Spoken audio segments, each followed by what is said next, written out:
Welcome to the वसी educational academy. आज हम लोग क्लास 10th के मैथमेटिक्स का 2 चैप्टर बहुपद और 2 चर वाले रैखिक समीकरण से संबंधित जितने भी सवाल यानी क्वेश्चन आपके बोर्ड एग्ज़ाम और वीकली टेस्ट यानी 30 तारीख को जो गणित का वीकली टेस्ट है उसमें जिस तरह के भी सवाल पूछे जा सकते हैं उस एक टाइप को हम लेके आए हैं। आप लोग ध्यानपूर्वक देखेंगे। इस वीडियो को ज़्यादा से ज़्यादा दोस्तों के साथ शेयर करें ताकि उसे भी लाभ मिल सके और इस चैनल को सब्सक्राइब करें ताकि आपके बोर्ड का बेहतर एग्ज़ाम और बेहतर तैयारी हो सके। चलिए देखते हैं क्या क्या है क्वेश्चन सब।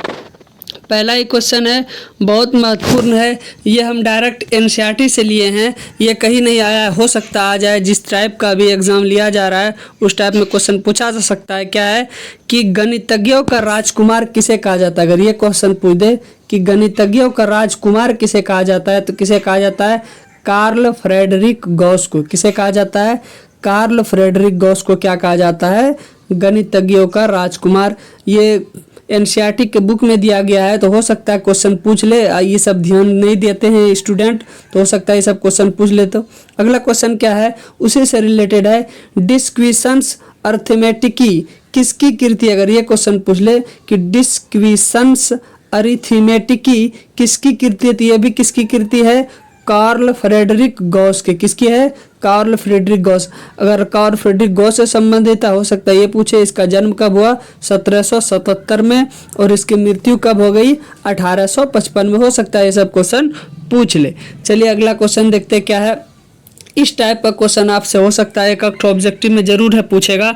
क्या है, आप लोग जानते हैं कि √2 एक ऐसी संख्या। अगर ये क्वेश्चन पूछे कि √2 एक ऐसी संख्या है तो क्या है, एक अपरिमेय संख्या है। परिमेय और अपरिमेय के बारे में आप लोग बहुत अच्छा से जानते हैं, इसलिए सिर्फ याद रखने के लिए एक ठो दे दिए सवाल कि √2 एक कैसा संख्या है, अपरिमेय संख्या है।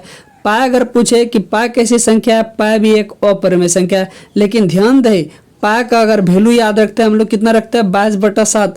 अगर ये क्वेश्चन पूछ ले कि 22/7 क्या है तो ये क्या है, परिमेय संख्या है। क्योंकि P/Q के रूप में जो भी लिखा जाएगा उसको क्या, कौन सा संख्या बोला जाता है, परिमेय संख्या बोला जाता है। इसलिए ध्यान रहे कि 22/7 तो क्या है, ये परिमेय संख्या है। लेकिन पाई हमारा क्या है, अपरिमेय संख्या। कंफ्यूज नहीं करना है कि पाई का वैल्यू 22/7 होता है। पाई जब अपरिमेय संख्या है तो 22/7 भी क्या, अपरिमेय संख्या। ऐसा भूल से कभी नहीं सोचना, क्योंकि 22/7 क्या है, ये क्या है, एक परिमेय संख्या है। पाई का एग्जैक्ट वैल्यू 22/7 नहीं है, मान लेते हैं हम लोग। इसलिए क्या है, पाई बराबर 22/7, यानी पाई एक अपरिमेय संख्या है लेकिन 22/7 क्या है, परिमेय संख्या है। चलिए अगला क्वेश्चन देखते हैं क्या है। अब एक क्वेश्चन इस टाइप का भी पूछा जाता है कि कौन शांत है या अशांत है। यानी अगर हम लोग भाग दे के देखेंगे तो भाग हमारा लग जाएगा तो उसको हम लोग कहेंगे, अगर पूरी भाग लग जाए, वो रिपीटेशन ना हो, यानी एग्जैक्ट वैल्यू दे दे उसका, पॉइंट में कुछ जाने के बाद 1-2 अंक के बाद ही पॉइंट दे दे तो उसको हम लोग क्या कहते हैं, शांत कहते हैं। यानी पूरी उसका भाग लग जाए तो उसको क्या बोलते हैं, हम लोग शांत बोलते हैं। और यदि पूरी भाग नहीं लगे तो उसको हम लोग क्या बोलते हैं, अशांत बोलते हैं। यानी वो क्या हो, चलता ही जाए, भाग देते ही रहिए, वो क्या होगा, कभी रुकने का नाम ही नहीं लेगा, तो उसे क्या बोलते हैं, अशांत बोलते हैं। अगला क्वेश्चन किस टाइप का पूछा जाता है, बहुपद से रिलेटेड क्या क्या सवाल है, हो सकता है एग्जाम में आपसे सवाल पूछे इस टाइप का। क्या है, किसी बहुपद की उच्चतम घात को क्या कहते हैं। ध्यान से देखना है, जो सबसे उच्चतम घात होगा उस बहुपद का वही क्या कहलाए, बहुपद की घात। अगर ये देखना है, जैसे एग्जांपल लेते हैं, x⁻3 x² + 3, ये अगर कोई बहुपद है, अगर ये क्वेश्चन पूछे कि इसका घात कितना होगा तो सबसे ज़्यादा पावर किस पर है, चर x, और x ये क्या है, चर है, तो चर पे सबसे ज़्यादा पावर क्या दिख रहा है, 3 है। तो यदि पूछे आपसे कि इस बहुपद का घात कितना होगा तो कितना बताना है, इस बहुपद का घात कितना होगा, 3 होगा। क्योंकि वही क्वेश्चन मतलब पूछा है, मतलब वही बता रहा है कि किसी बहुपद की उच्चतम घात को ही क्या कहा जाता है, बहुपद की घात। ये खूब एग्जाम में पूछता है, एक तो बहुपद दे देगा, उसमें आपसे पूछेगा बताओ इस बहुपद का घात कितना होगा। चलिए अगला टाइप का क्वेश्चन क्या है कि यदि किसी बहुपद की घात, यानी किसी बहुपद का घात 1 हो, कितना हो, 1 हो, तो उस बहुपद को कौन सा बहुपद कहेंगे, तो किसी बहुपद का घात अगर 1 हो तो उस बहुपद को क्या कहेंगे, रैखिक बहुपद। जैसे x प्लस 1, अगर इस क्वेश्चन है तो पूछे कि ये किस टाइप का बहुपद है, तो किस टाइप का बहुपद है, रैखिक बहुपद है। क्यों? क्योंकि x पर पावर कितना है, कुछ नहीं रहता, तो कितना रहता है हम लोग जानते हैं, 1 रहता। इसलिए ये किस टाइप का बहुपद है, तो किस टाइप का है, रैखिक बहुपद है। वही क्वेश्चन पूछा है कि किसी बहुपद की घात अगर 1 हो तो उस बहुपद को कौन सा बहुपद कहेंगे, तो उस बहुपद को कौन सा बहुपद कहेंगे, रैखिक बहुपद कहेंगे। अगला क्वेश्चन क्या है, अब किसी बहुपद की घात अगर 2 हो जाए, पहले तो 1 था तो रैखिक बहुपद, अगर 1 मतलब 2 हो जाए तो उस बहुपद को क्या कहेंगे, तो उस बहुपद को क्या कहेंगे, द्विघात बहुपद। क्या कहेंगे, द्विघात। 3 रहेगा तो त्रिघात। इसी तरह चलते जाएगा, यानी जिस तरह घात रहता है उतना कहते हैं। एक बहुपद रहे मतलब घात 1 रहे तो उसे रैखिक, और 2 रहे तो उसे क्या कहते हैं, द्विघात बहुपद। चलिए अगला क्वेश्चन क्या है, यहाँ से सवाल भर भर के आ सकते हैं आपके एग्जाम में। क्या है देखना है कि अगर ax² plus bx plus c एक द्विघात बहुपद है तथा ये और ये हमने क्या मान लिया है, 2 ठो इस द्विघात बहुपद का शून्यक माने। क्या माने हैं, शून्यक। जैसे हम लोग मानते हैं अल्फा इंटू बीटा, मानते हैं कि नहीं मानते हैं, तो वही 2 ठो क्या मान लिए हम लोग, शून्यक माने। तब क्या कहता है, इन दोनों का जोड़ यानी अल्फा प्लस बीटा बराबर अगर पूछे इन दोनों का जोड़ कितना होता है, तो कितना होता है, -b/a। कितना होता है, -b/a। और अगर इन दोनों का गुणनफल पूछे तो कितना होता है, c/a। ये क्या होता है, द्विघात समीकरण में। आपसे त्रिघात समीकरण के बारे में भी पूछा सकता है, आप लोग एनसीईआरटी में जाके देख लेंगे। द्विघात बहुपद का चैप्टर है, इसलिए हम सिर्फ द्विघात समीकरण लिए हैं कि यदि कोई द्विघात बहुपद का 2 शून्यक अगर ये है तो इस बहुपद का अगर शून्यकों का योग कहे तो क्या होगा, -b/a। और अगर इस शून्यकों का गुणनफल कहे तो कितना होगा, c/a। डायरेक्ट आपसे एग्जाम में कोई बहुपद दे देगा और आपसे डायरेक्ट पूछेगा बताओ इस समीकरण में या इस बहुपद मतलब पूछेगा कि इस बहुपद के शून्यकों का योग कितना है, तो शून्यक निकालने में भिड़ जाइएगा। उसमें डायरेक्ट क्या लिख दीजिएगा, -b, यानी ये b और a इसके साथ माइनस लगा देंगे तो उसका क्या वैल्यू निकल जाएगा, मतलब अल्फा प्लस बीटा, यानी अगर 2 ठो मानते हैं उसका योग निकाल जाएगा -b/a। और गुणनफल अगर कहे तो कितना होगा, c/a। उम्मीद करते हैं समझ में आ रहा होगा। अगर समझ में आ रहा है, अच्छा लग रहा है वीडियो, तो लाइक जरूर करें। चलिए अगला क्वेश्चन इसी से रिलेटेड क्या है, अभी जिस तरह ऊपर में बताए कि 6x² माइनस 12x प्लस 4 में शून्यकों का योगफल का मान क्या होगा। ये पूछ दिया वही कि शून्यकों का योगफल यहाँ देखना है, तो क्या है, a बराबर कितना है, 6 है, b बराबर कितना है, -12 है, और अभी बताए शून्यकों का योगफल बराबर कितना होगा, -b/a। ध्यान देना है, माइनस तो फार्मूला में है और ये माइनस क्या है, 12, b बराबर और बट्टे 1 बराबर कितना है, 6 है, माइनस माइनस क्या हो जाएगा, प्लस। 6 से 2 से कटेंगे तो 61 कितना हो जाएगा, 2। उम्मीद करते आपको समझ में आया होगा। चलिए अगला क्वेश्चन क्या है, इस तरह से रिलेटेड सवाल आपसे एग्जाम में पूछेगा। क्या है, 2x² प्लस 3x प्लस 1 को x प्लस 2 से भाग देने पर शेषफल कितना होगा। ये क्वेश्चन पूछे तो आप इसको भाग देने नहीं भिड़ जाइएगा। इसका एक सिंपल सा ट्रिक है, जिससे भाग देने बोले उसके इक्वल टू 0 कर दीजिए, यानी x प्लस 2 इक्वल टू 0। यहाँ से x बराबर वैल्यू निकल जाएगा, कितना निकलेगा, -2। ध्यान देना, x बराबर कितना निकला, -2।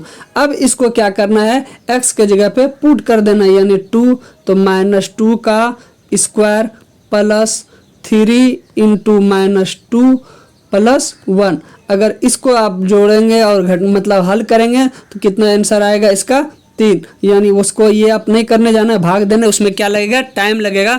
जब भी इस तरह से किसी से भाग देने के लिए बोले तो उसका क्या करना है, x बराबर आपको वैल्यू निकाल लेना। जैसे -2 निकला उसको यहाँ x के जगह पे पुट कर देना है, जितना आंसर निकलेगा वही उसका क्या हो जाएगा, शेषफल हो जाएगा। इसी तरीका से बनाइएगा तो एग्जाम में जल्दी बनेगा। चलिए अगला अब क्या है, ये हम पहले एक वीडियो में बता चुके हैं, लेकिन यहाँ भी ध्यान से देख लीजिएगा। यहाँ से सवाल भर भर के आते हैं, जितना सवाल है। देखिए क्या है कि यहाँ 2 तरह का रैखिक समीकरण, यानी 2 चर वाले जो रैखिक समीकरण है वही है। 2 चर वाले रैखिक समीकरण से सवाल आता है, 2 चर वाले रैखिक। देखिए क्या है, अगर x है और y है, ये क्या है, 2 चर है, और उस पर भी क्या रैखिक। रैखिक अभी क्या बताया कि जिस पर पावर कितना हो 1 तो उसको क्या बोलेंगे, रैखिक। तो वही है, 2 चर वाले रैखिक समीकरण होगा। उसमें A1 A2 B1 B2 C1 C2 सब निकलेगा। ध्यान देना है, दो समीकरण को क्या करेंगे, अनुपातों का तुलना करेंगे। क्या करेंगे, अनुपातों का तुलना करेंगे।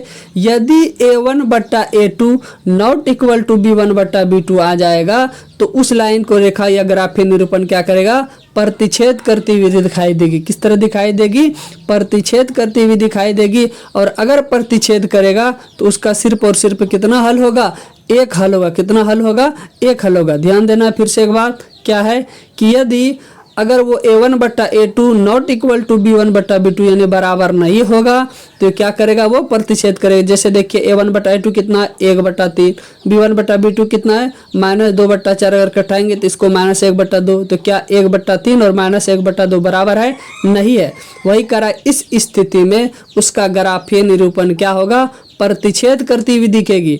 और जहां दो रेखा प्रतिच्छेद करते हुए दिखे तो उसका हल कितना होगा, एक हल होगा। आपसे क्वेश्चन इसी तरह पूछेगा कि बताइए A1 बटा A2 अगर बराबर नहीं है B1 बटा B2 का तो ग्राफीय निरूपण क्या होगा, प्रतिच्छेद करती हुई दिखेगी। बताइए अगर ये है तो इसका हल कितना होगा, केवल एक हल होगा। बताइए कि प्रतिच्छेद करती हुई रेखा रहेगा तो उसका क्या हल होगा, केवल एक हल होगा। और फिर नया चीज पूछेगा कि बताइए कि कोई प्रतिच्छेद करती हुई दिखे तो वो क्या होगा, संगत होगा कि असंगत होगा। क्या होगा, संगत होगा। क्या होगा, संगत होगा। अगला है, ध्यान देना है, क्या है अगला पॉइंट में कि यदि A1 बट्टा A2 बराबर है B1 बट्टा B2 के और बराबर है C1 बट्टा C2 के, यानी इसमें तीनों का मान अगर बराबर आ जाए, A1 बट्टा A2 बराबर है B1 बट्टा B2 और बराबर C1 बट्टा C2, तो क्या करेगी, संपाती करेगी। यानी क्या हो जाएगी, ओवरलैप हो जाएगी एकदम। दोनों क्या होगा, आपस में एक ही साथ चलते जाएगा। अगर इस तरह का होगा तो कैसा होगा, वो अपरिमित रूप से उसका अनेक हल होगा। और उस स्थिति में भी कहीं ना कहीं वो मिल ही रहा है तो इसका मतलब क्या है, संगत है। यानी प्रतिच्छेद में भी एक जगह कम से कम मिला तो इस स्थिति में भी वो साथ है। और अगर वो संपाती हो रहा है तो उस स्थिति में भी वो क्या हो रहा है, साथ होता रहा है। इसलिए उसको साथ अगर होने से क्या हो जाता है, वो दोनों क्या हो जा रहा है, संगत हो जा रहा है। लेकिन अगला पॉइंट देखना है कि यदि A1 बट्टा A2 B1 बट्टा B2 के बराबर है लेकिन C1 बट्टा C2 के क्या है, बराबर नहीं है, तो वो रेखा क्या हो जाएगी, समांतर रेखा हो जाएगी। किस तरह रेखा, इस तरह समांतर हो जाएगी। किस तरह हो जाएगी, समांतर हो जाएगी। और अब बताइए यदि समांतर है तो क्या ये दोनों आपस में कहीं मिला है, नहीं मिला। जब मिला ही नहीं तो इसका क्या हल होगा, कोई हल नहीं होगा। और जब आपस में मिला ही नहीं कहीं तो ये क्या हो जाएगा, असंगत होगा। तो वही क्वेश्चन पूछता है यहाँ से, क्या क्या क्वेश्चन किस टाइप का पूछेगा, ध्यान देना है कि यदि A1 बटा A2 बराबर नहीं है B1 बटा B2, क्या वो संगत होगा कि असंगत, तो क्या बोलना है, वो संगत होगा। अगर A1 बटा A2 बराबर है B1 बटा B2 के, बराबर है C1 बटा C2 के, तो वो कौन सी रेखा होगी, संपाती होगी। और अपरिमित रूप से इसका क्या होगा, अनेक हल होगा। मतलब जब संपाती हो जाएगा एकदम दोनों एक ही लाइन में तो जितना जगह टच करेगा सब ही हल होगा। तो उस स्थिति में भी वो क्या हो जाएगा, संगत हो जाएगा। लेकिन जब दो रेखा कोई समांतर हो जाएगा, यानी एक ये रेखा और एक ये रेखा, दो रेखा समांतर हो जाएगा तो ये आपस में कहीं मिलेगी ही नहीं। मिलेगी नहीं तो इसका कोई हल ही नहीं होगा। जब कहीं मिलेगा ही नहीं तो क्या हो जाएगा, असंगत। यानी मिला तब तो संगत, तो मिलेगा कब कब, एक बार प्रतिच्छेद में, एक बार संपाती में मिलेगा। तो इस दोनों स्थिति में क्या हुआ, संगत। और एक जगह मिला ही नहीं तो इस स्थिति में क्या हो जाएगा, असंगत। उम्मीद करते हैं आप लोगों को अच्छा से समझ में आ रहा होगा। अगर वीडियो पसंद आ रहा है तो इस वीडियो को लाइक करें, इस वीडियो को ज़्यादा से ज़्यादा दोस्तों के साथ शेयर करें। और यदि इस वीडियो में समझ में नहीं आया है तो इस जो अभी पार्टिकुलर ये 2 चैप्टर हम पढ़ाए हैं, ये चैप्टर एक अकेला सिंगल में हम पढ़ाए हैं, उसको भी देखेंगे, आपको क्लियर और अच्छा से समझ में आएगा। और एक बार में अगर समझ में नहीं आया है तो इस वीडियो को बार बार देखें। आप लोग इस वीडियो को ज़्यादा से ज़्यादा दोस्तों के साथ शेयर करें। यदि आप अपने बोर्ड एग्जाम की बेहतर तैयारी चाहते हैं तो इस चैनल को सब्सक्राइब करना ना भूलें। Thank you.